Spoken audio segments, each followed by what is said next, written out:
భర్త మీద కోపంతో తన 4 ఏళ్ల కుమారుణ్ణి గొంతు కోసి ఆపై తన చేయి కోసుకొని ఆత్మహత్య చేసుకోవాలి అని ఆ ప్రయత్నం విఫలమైంది.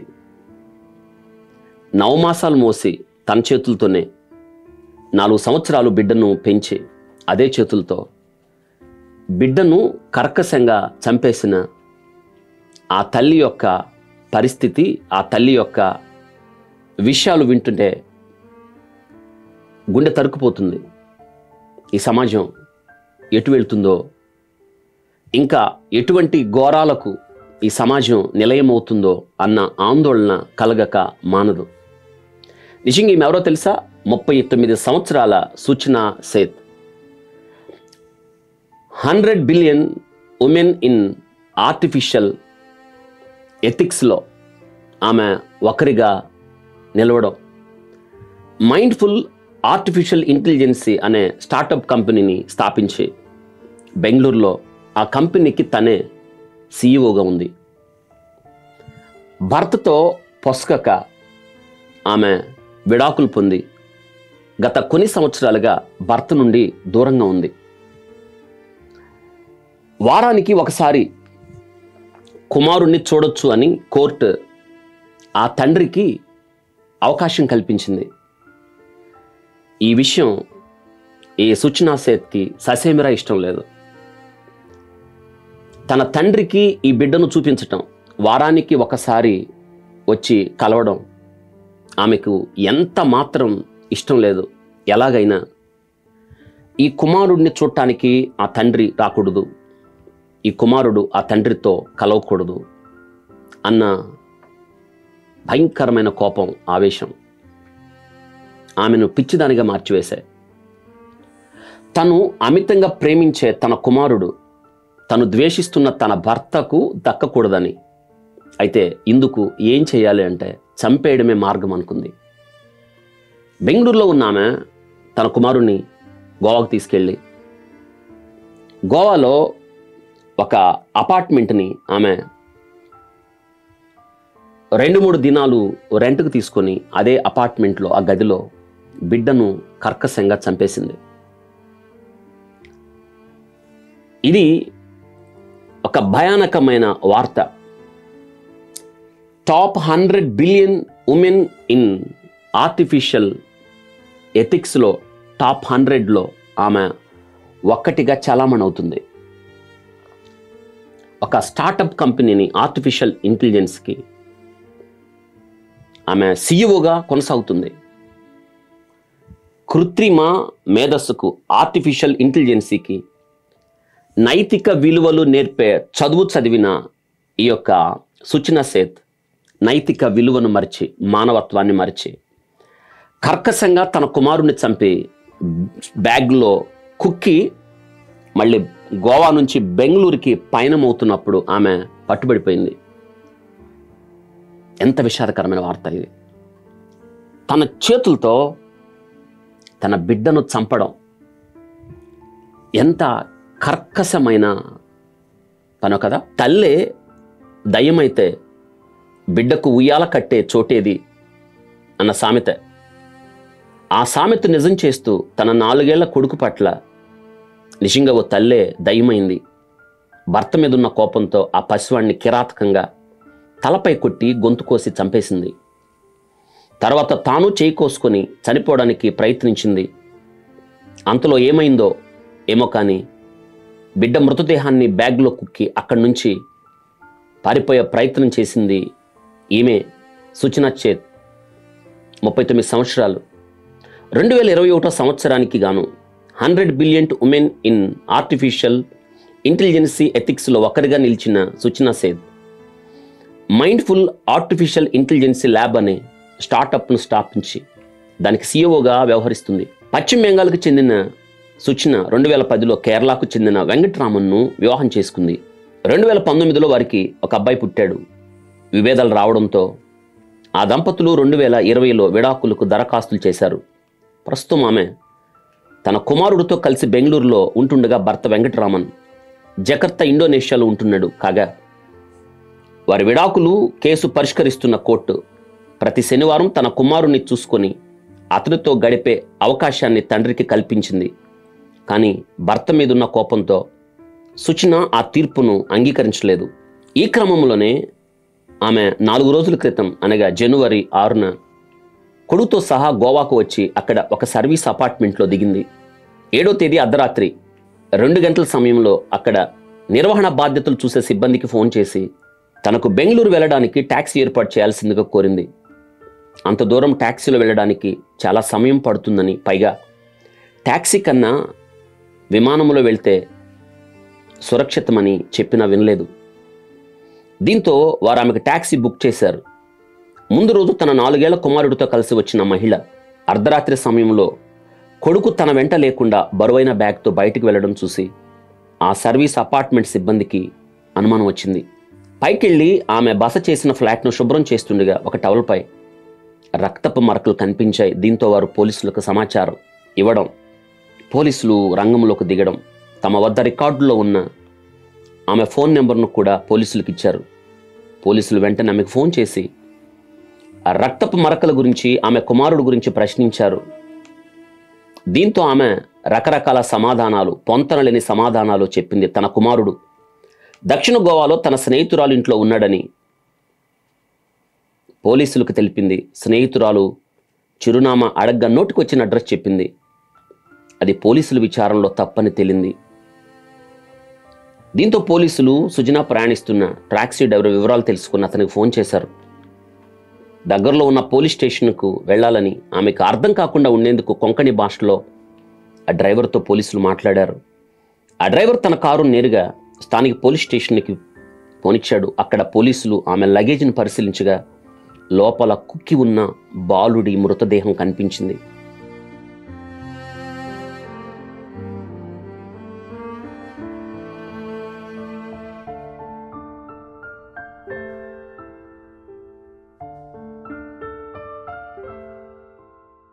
పోలీసులు సుచనా సేన్ను అరెస్ట్ చేసి తీసుకువెళ్తున్నప్పుడు ఆమె వేస్తున్న ఆర్తనాదం ఏంటో తెలుసా? I love my sun, I love my sun, నా కుమారుణ్ణి నేను ప్రేమిస్తున్నాను, I can't live without my son అని ఆర్టిఫిషియల్ ఇంటెలిజెన్స్లో మేధస్సుకి నైతికతను, ఆ మేధస్సు గురించి పరిశోధనాత్మకంగా ఆమె ఉన్నతమైన స్థానానికి ఎదిగి నైతికతను మర్చిపోయింది. చేజేతులారా, తను ఎంతో ఇష్టపడి ప్రాణప్రదంగా చూసుకుంటున్న తన కుమారుని అదే చేతులతో చంపడం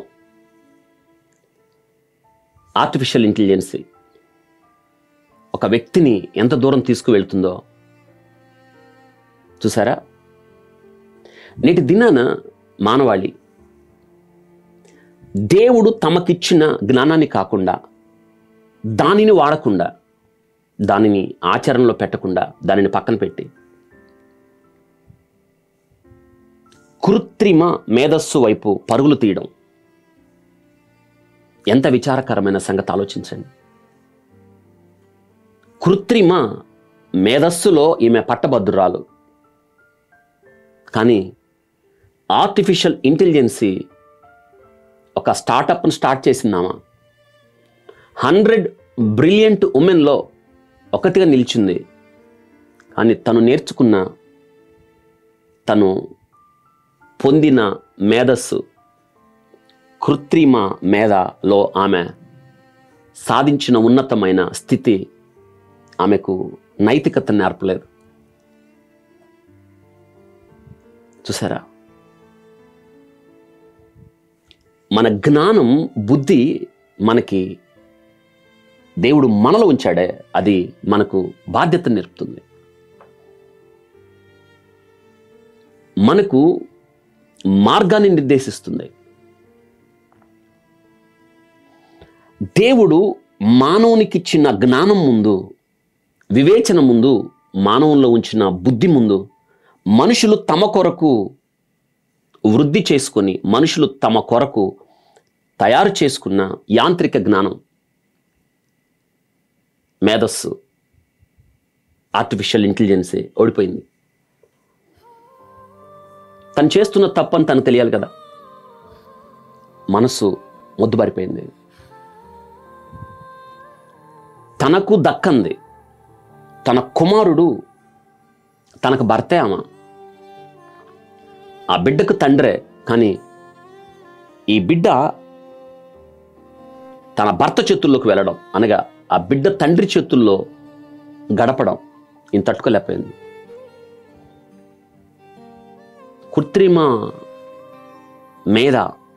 మేధస్సు మనిషికి నైతికత నేర్పదు, నీతిని నేర్పదు, మనస్సాక్షిని రేపదు, ముద్దుబారేటట్టు చేస్తుంది. అది ఎప్పటికీ యాంత్రికమే, సహజం కాదు. ఆర్టిఫిషియల్ ఇంటెలిజెన్సీ నైతికతను, మానవత్వాన్ని లేపదు. ఎంత మాత్రం నువ్వు చేస్తున్నది తప్పు అని ఒక తప్పు చేస్తున్న వ్యక్తిని కృత్రిమం మీద ఒప్పించదు. చూడండి, ఆమె హృదయ విదారకంగా ఆమెను పోలీసులు అరెస్ట్ చేసి తీసుకువెళ్తున్న తీరు దుఃఖం కలిగిస్తుంది. ఐ లవ్ మై సన్ కేకలేస్తున్నామా. ఆర్టిఫిషియల్ ఇంటెలిజెన్సీ ఆమెకి క్రూరత్వాన్ని నేర్పింది, కర్కశత్వాన్ని నేర్పింది, చంపడం నేర్పింది, బాధ్యతలు మరిచేటట్టు చేసింది, తనలో ఉన్న నైతికత, మానవత్వాన్ని మరిచేటట్టు చేసింది. దేవునిచ్చిన జ్ఞానాన్ని వాడకుండా ఏఐని అనగా ఆర్టిఫిషియల్ ఇంటెలిజెన్స్ వెంట పరుగులు తీస్తున్న మానవాళి తమను తాము మరొకసారి బానిసత్వంలోకి, పాపములోకి, క్రూరత్వంలోకి మరొకసారి వెళ్ళిపోతున్నారనడానికి ఇది ఒక నిదర్శనం. ఆర్టిఫిషియల్ ఇంటెలిజెన్సీ తప్పు చేస్తున్న వ్యక్తిని నువ్వు తప్పు చేస్తున్నావు అని ఎప్పుడు ప్రేరేపించదు. ఆమె జీవితం చూడండి. ఆర్టిఫిషియల్ ఇంటెలిజెన్సీలో ఆమె టాప్ 100, కానీ నైతికత లేదు. తన కుమారుడు తన చేతుల్లో నుండి తన చేతుల్లోకి వెళ్ళడం తట్టుకోలేక తన భర్తకు దక్కకుండా, తన చేతుల్లోకి వెళ్లకుండా ఏం చేయాలంటే ఒక్కటే, బిడ్డను చంపేయడం. ఇది మానవ మేధస్సు, కృత్రిమ మేధస్సు ఆమెకు నేర్పిన పాఠం. 2, వారి వైవాహిక జీవితంలో వారి మధ్య వచ్చిన సంఘర్షణ వారు విడిపోవడానికి కారణమైంది. నేటి దినాల్లో తరచుగా మనం కుటుంబాలు విడిపోవడం మనం చూస్తున్నాం. వివాహము దేవుడు ఏర్పాటు చేశాడు, వివాహము దేవుని నిర్ణయం, వివాహము దేవుని ఆలోచన, మనుషుని యొక్క ఆలోచన కాదు. కాలక్రమములో జీవ పరిణామ మార్పు కాదు. కానీ నరుడు ఒంటరిగా ఉండుట మంచిది కాదని దేవుడు సాటిన సహాయాన్ని చేశాడు. మొట్టమొదటి వివాహాన్ని దేవుడే చేశాడు. దేవుడు జతపరిచిన వానిని మనుషుడు వేరు చేయకూడదని వాక్యం చెప్తుంది. కానీ నేటి దినాన కుటుంబ వ్యవస్థల ఎడల మనుషులకి నమ్మకం లేదు. కుటుంబ వ్యవస్థ ఏంటో, దాని విధి ఏమిటో, దాని గొప్పతనం ఏమిటో, దాని విశిష్టత ఏంటో, కుటుంబ వ్యవస్థ యొక్క నైతికత ఏంటో మర్చిపోయారు. విడిపోవడాలు ఎన్నడూ లేనంత భార్యాభర్తల మధ్య చిన్న విషయాలు పరిష్కరించడం మానేసి అగాధాలు సృష్టించుకొని విడిపోతున్న కుటుంబాలు ఎన్నో.